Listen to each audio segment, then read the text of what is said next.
yaranır. Nəyə görə? Çünki xalq susur. Xalq mübarizə eləmək istəmir. Xalq Deməli Zəki dayı sözünü kəsirəm. bəli, Deməli yeni bəli, bu Mirşahinin kanalında, Mirşahinin, bəli, daha bəli, doğrusu Mir bəli. Fahişənin gör necə Ay yazıb. sağ ol. Başlığa bax. Ha, Xalqa xidmət hər bir məmurun vəzifə borcudur. Bunu ay Mirşahin deyir. at ondan. Ay Xalqa at. xidmət, bunu prezident deyib də, yəni ki, Ha, gedin xalqa bəli. xidmət eləyin. Bunu deməli öz kanalında bu başlıqla, bax Real TV-də kim deyibdi? Baba Mir Fahişə. Abi Bu xalqa xidmət necə olur? işləyib çıxan. Start da bəs bu İşləyib Ziyafət çıxan. Abbasovanı efirə çıxart. Bəli, Çıxart bu bəli, Xədicə xanımı efirə. Denən bəli. ki, Rəcəb Babaşov arvadı Göyçək xalqa xidmət eləmir. Ziyafət Elədir. Abbasovanın icra başçısı kimdir? O xalqa xidmət el. Dildə gözəldir, nə qəşəng də yazır. Xalqa xidmət eləməlidir məmur. Bəli, Bunu İlham bəli. Əliyev deyir. Nə gözəl. Amma eləmirlər axı. Axı, Eləməyəndə də ay İlham Elşad, Əliyevin sözünün kəsəri olmur axı. Buyur Zəki dayı. bəli. Elşad, özün də gözəl bilirsən ki, bu alçaq İlham Əliyev, bu yəni necə deyərlər, mən bilsən artıq tənqid təhqir də eləmək bunu olmur. Hayır, bu elə bir yeri gətirsə, hər nə söz varsa hamısı deyilir. 20, yəni 2003-cü ildən indiyənəcən artıq 22 ildir, 23 ildir. Buna nə qədər sözlər deyilib və nə qədər bu çıxıb sözlər deyibdir. Gör onların heç bir həyata keçibmi? Yox. Niyə? Çünki bu prezident deyil də. Bu bir adamı ki, Astanovka açılışına yollayırlar. Plyonkadan danışır, yumurtadan da. Belə prezident olar. Prezident gərək dünya siyasəti ilə məşğul olsun. Azərbaycanın yəni ki, ticarətini yüksətsin, Azərbaycanın siyasətini yüksətsin. Azərbaycanda kənd təsərrüfatı ölübdür, heyvandarlıq ölübdür, sərbəst biznes ölübdür, jurnalistlər məsələn hamısını öldürübdür, türməyə basıbdır. Türməyə basmaq yəni öldürmək deməkdir.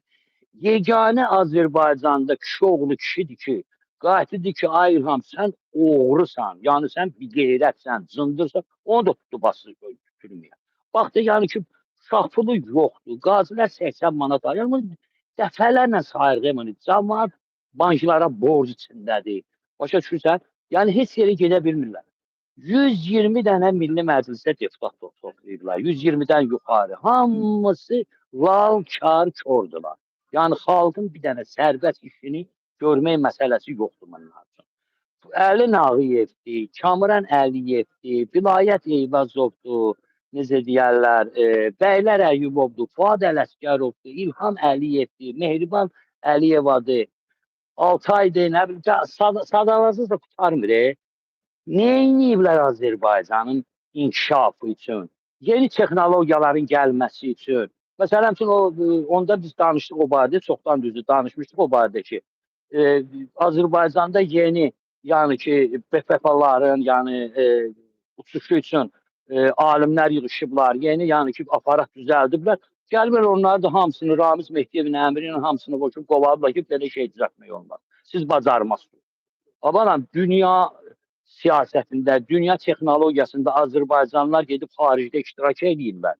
Onları orada qəbul edirlər. Türkiyənin özündə, Rusiyanın özündə məsələn üçün S4-ü, 400-ü, S500-ü düzəldən Azərbaycanlı, yəni bunun təməlini qoyur, iştirak edir, o texnikanı artır. Amma Azərbaycanda bir dənə yenilik yoxdur. Yəni baxın da tariximizi tapdalayıblar. Tarix adlı bir şey qalmır. Azərbaycanlıları pozurlar. Azərbaycan xalqına qarşı soyqırım edirlər. Keçən səfərdə Eşadla çıxanda mən dedim, kimdir Azərbaycanlı? Avar Azərbaycanlıdır, Talış Azərbaycanlıdır, Dağlı Azərbaycanlıdır, Çatlı Azərbaycanlıdır, Kürdlü Azərbaycanlıdır. Necə deyərlər, ondan əlavə sonra nə qədər orada bizə qəbilələr var da, bunlar hamısı. Hamısı susur. Nəyə görə bugünkü günəcən Elşadın, Qabilin, mənim və əqidə qardaşlarımızın yanında nə bir avar var, nə bir nə bilim Kürt var. Var indi azdır, mən böyük misaldır. Nə bir Talış, nə bir qeyri başqası, nə bir dağ. Amma birləşib bunları məhv etmək lazımdır. Sistemi dəyişmək lazımdır. Başa düşürsünüz? Azərbaycanda sistem dəyişilməsə xeyri yoxdur. Baxın da bax 15 ildir, bax 15 ildir. Elşad Fihyani.